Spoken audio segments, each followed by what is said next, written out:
Single. Yes, I've been single for almost 8 years or 8 years na siguro mahigit.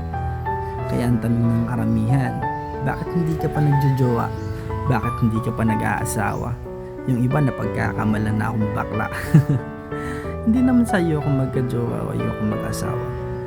Wala naman sigurong lalaki na hindi nangangarap na makita yung magiging anak nila balang araw.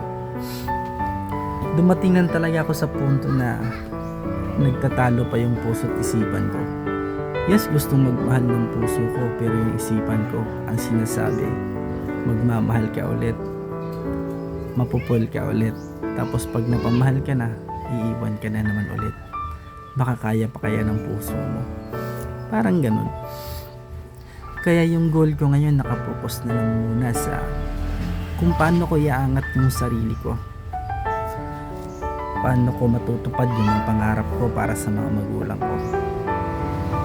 Paano ko matutulungan iangat yung mga kapatid ko balang araw.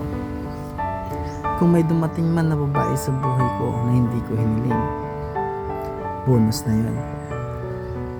Si Lord na siguro talaga ang bibigay nun.